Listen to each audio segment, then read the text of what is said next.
show for July 2025. I'm Joe Gallimore, Director of Investment Management with Argent Bridge Advisors, and very glad to have you with us today. So, since we just wrapped up Q2, I wanted to take a look at do a little bit of a mid-year check-in and look at where investment indexes are right now, talk a little bit about how we got here, and shed a little spotlight on diversification, which is hard at work right now.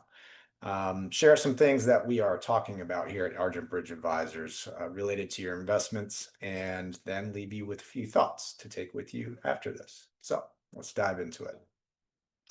Okay, so here's the performance, the returns for 6 primary asset classes that we're tracking. We have US stocks of all sizes, we have international stocks, emerging market stocks, and finally US bonds.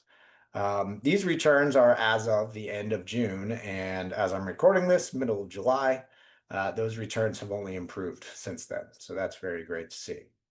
But let's talk about the path to how we got here, because it certainly was not a smooth one. To start out the year, things were generally positive early on, up through about mid-February. And then in mid-February, US stocks separated from international stocks and they started declining. International stocks held on for a little while.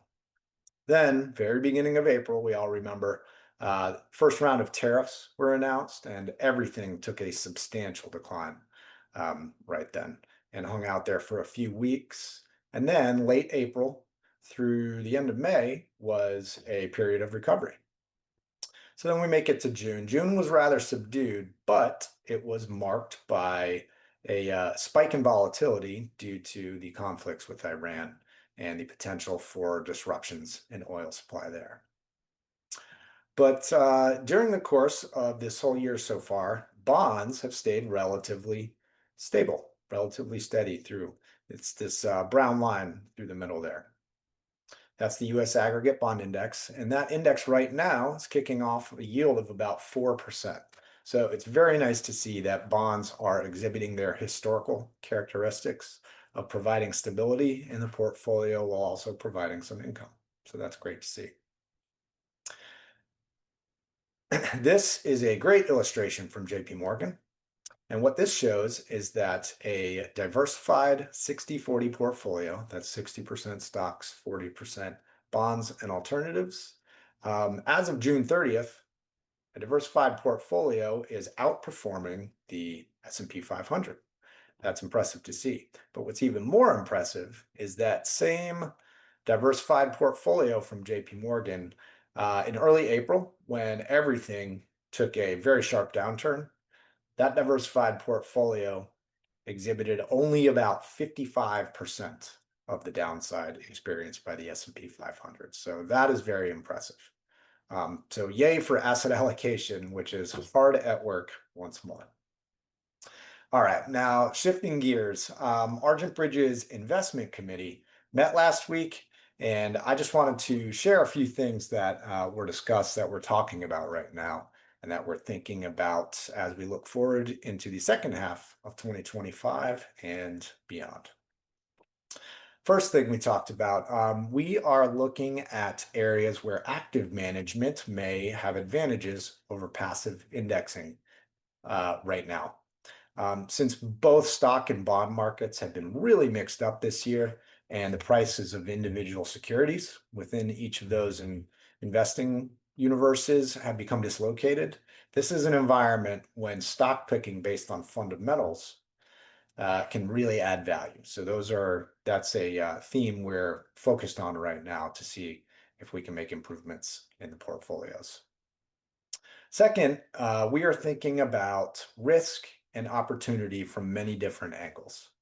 And specifically, we're concentrating on how to balance the possibility of maybe another market decline or a market correction, repricing, if you will, with the rotation of the tailwinds that are boosting the stock market into other areas of the stock market, things like international and emerging markets, which we've seen play out over the first half of this year.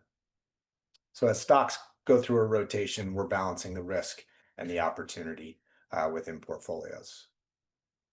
Third, we talked about the risk of holding on to cash. And we've been reading a lot that the reinvestment risk of hanging on to your cash too long, that risk is rising. Primary driver here is that interest rate cuts are looming.